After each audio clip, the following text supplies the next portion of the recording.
Merhaba arkadaşlar. Bugün sizlere PKX'deki petlerimi tanıtacağım. Petlerine girdik. Bir tane film var. Beyaz köpek balığım. Gökkuşağı sultan papağanım var. Granül şeker sultan papağanım var.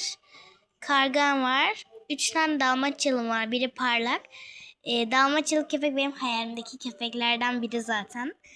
O yüzden çok seviyorum. Bir tane huysuz kedim var. Kedileri de çok seviyorum. Konfeti pandam var. Çelik gergedanım var. Böyle bazı arkadaşlarım bana hediye vermişti. Vanilya ayıcım var. Çikolata ayıcım var. Çilek ayıcım var. Voxel tavuğum var. Bu Monster'lar güncellemesine, Minecraft güncellemesine gelmişti. Çok değişik bir tavuk bence. 2 ayaklı kurmalı tavşanım var. Bu da şu anki güncelleme. Kara kediyi zaten çok seviyorum. Şahin'im var. Gotik kedi Wednesday'in peti. Çok seviyorum Wednesday'i.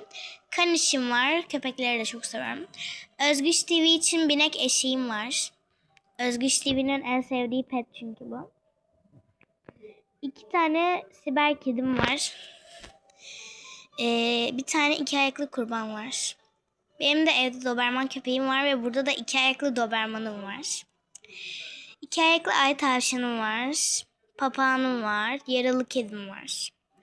2 tane ekmek kedim var. Çok komikler bence. 3 tane balon köpeğim var. Biri binek.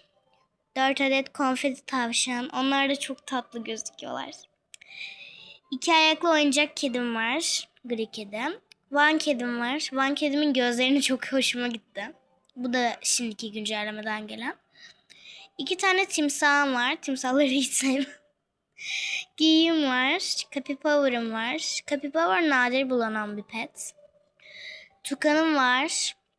Pembe makav ne işe yarıyor bilemedim. Yani sevsem mi sevmesem mi bilemedim. Bozayım var. Bu kalemunu çok seviyorum. Bu kalemunum var. Neon doğanım var. Parlak yapmaya çalıştım ama yapamadım. Festival kelebeğim var. Festival kelebeği benim bu oyundaki bunun şeyine bakacağım hemen. Nadirlendermiş.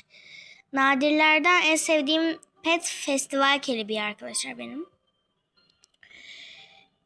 Hemen oraya gideyim. Festival kelebeğim neredeydi?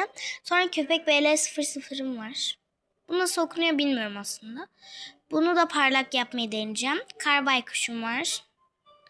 Siber kuşum var. Bu dev robotun oradan alınabiliyor bu arada. Siber kedi de öyle. 2 ayaklı binek kapibaram var. Hip hopçu tavşanım var 5. seviye. Bunu yeni aldım. Bugün aldım. 2 ayaklı kutup ayım var.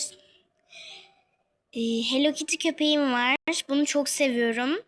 Keropişisu'yu da bugün aldım. Onu da çok seviyorum. Zaten ikisi benim hayalimdeki petlerdi. Süt kutum var. Süt kutumu da aşırı seviyorum. Çok güzel bir kostümü var takımdan. Dijital kedim var. 3 tane oyuncak kuşum var. 2 tane siyah tek boynuzlu atım var. Biri bebek, diğeri de binek. Ateş ejderham var. Z panterim var. Z panter adminin annesinin yani Zayla'nın peti. Bence çok güzel gözleri falan.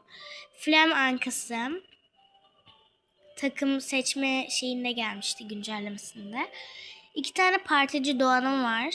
Bu petler değerli mi ben bilmiyorum. Bu binek partici doğan. Bir tane futbol topu armadillom var. Bir tane Quaker ördeğim var.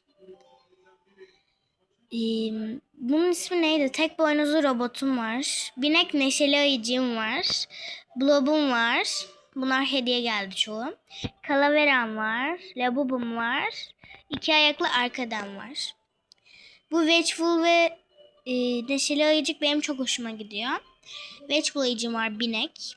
Bir de Hank'im var. Şimdilik bu kadar. Görüşürüz.